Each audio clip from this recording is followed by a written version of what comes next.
You will be making a grave mistake if you underestimate the hype that Hidden New York has amassed over recent years. This time, they're going to be collaborating on the Asics Gel New York City pair, and it's coming in silver and green. At a time when demand for Asics is on the rise as well, I could only imagine these are going to perform very well too, especially considering how well the Solomon pair actually performed when these released back in 2022. There was a lot of unexpected hype on that pair, and they were quite limited too, and I do think that these have that same potential. Perhaps not as much, but with a retail of $160, I do believe these are going to be profitable with a good margin and potentially even better than that. And if you want a pair for personal, I don't blame you because these look fire, especially if you're going for a retro look, but they're not going to be easy to get. Now, do I really need to point out the obvious? Yes, I'm gonna anyway, because this is a top 10 list. We got to make sure these are on there. The Trophy Room Jordan 1 Low, home and away, both of these are going to be dropping on February 15th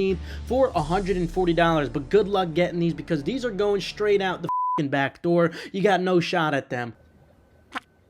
Well, hopefully Nike sneakers this time does have a little bit of stock. Last time we saw the Jordan 1 Trophy Room drop, they had about 200 pairs, and the rest was distributed to Trophy Room, which of course just went right out the back door.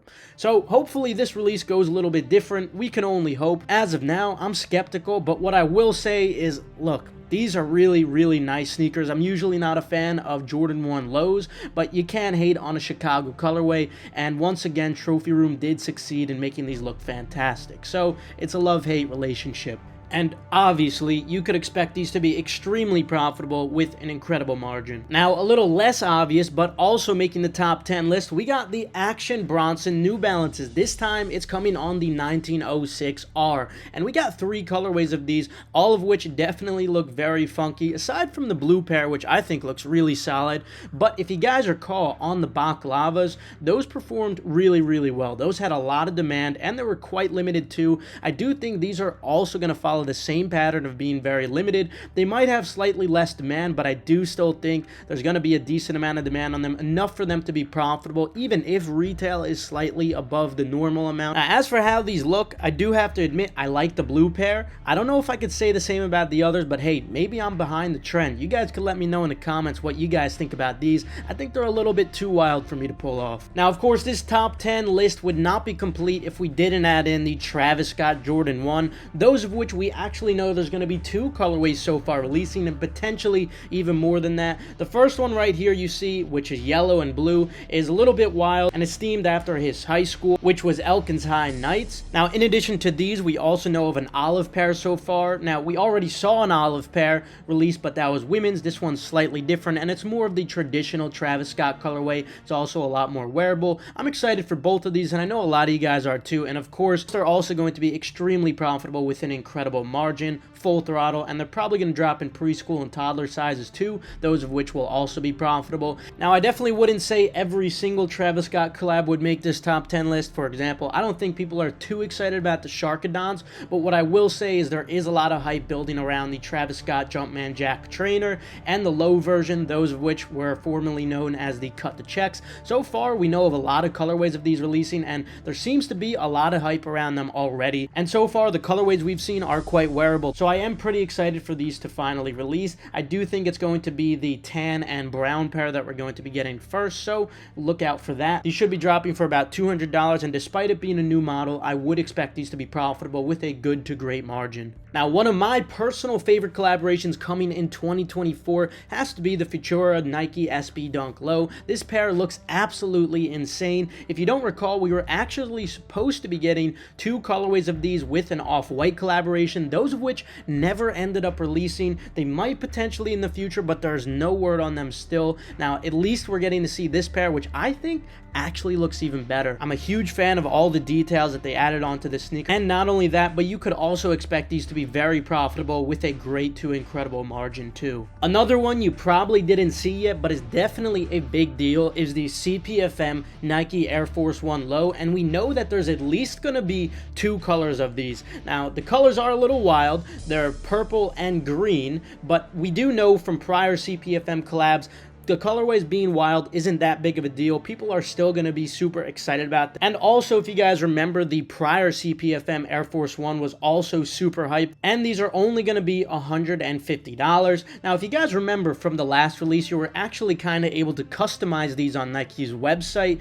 I do remember that release pretty fondly. I remember they ended up restocking, having a surprise restock on a random day, and Endurance members were able to cook because we were monitoring them with our custom Nike monitor. Just a friendly reminder, you could consider joining Endurance with the link below. We monitor Nike and so many more websites with custom monitors to ensure you never miss any profitable restock, and it goes beyond sneakers too, which includes things like concert ticket reselling, stock investing, and so much more. Not only that, but you could also check out that same link for completely free sneaker guides. But anyway, when it comes to these CPFM Air Force 1s, even if it's only going to be the purple and green pair, I do have high expectations for these, especially at $150. I would expect these to be profitable with a good margin at least. Next up, it looks like we're going to be getting more JJJs in 2024. At least so far, we have seen that there is going to be a Gore-Tex pack, specifically the New Balance 2002 R model, and it's coming in two colorways, a gray pair and a green pair, both of them also coming with 3M, making them reflective, and of course you got that JJJ subtle branding on them, which gives them all their hype.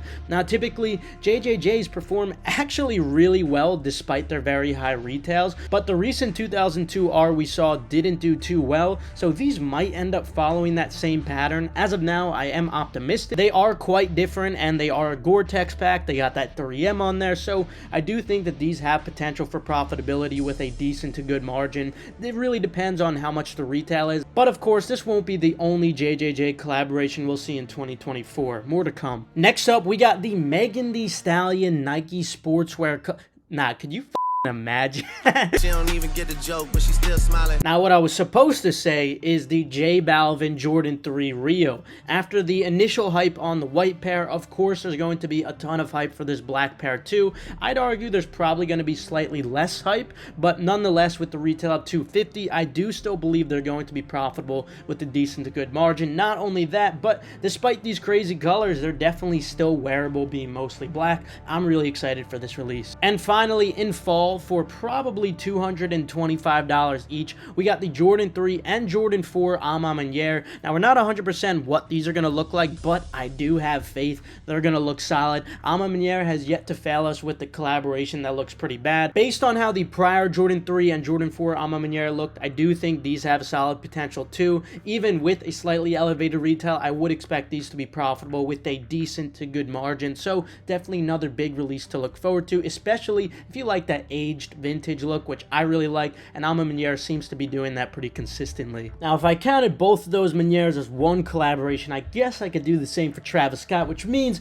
we got room for one more if I counted correctly, and I'm gonna give it to Sakai, specifically for the LD Waffle. While I'm not too crazy about the colors we've seen so far, the model itself has a ton of demand. I'm personally a really big fan of the model too. It's one of my favorite Nike models that we've seen in a very long time. I'm hoping we do get to see some more colorways, but if it's just these, I'm still going to be okay with it. Now, the retail is going to be $250, so it's slightly higher than what we're used to, but nonetheless, I do still think there's going to be potential for some small profit on these. Now, you might have noticed I did decide to leave out Yeezys, and that is because we're not 100% sure which Yeezys we are going to be getting. Now, the CEO kind of alluded to the fact that they're done with Yeezys for specifically 2023, which kind of implies that there are going to be some Yeezy releases in 2024, but we just don't know which ones. Of course, I'm going to keep you guys 100% updated on those, so just make sure you subscribe and enable post notifications. And also consider checking out Endurance, where we do so much more than just sneaker reselling, and on that same link, you could also get completely free sneaker guides.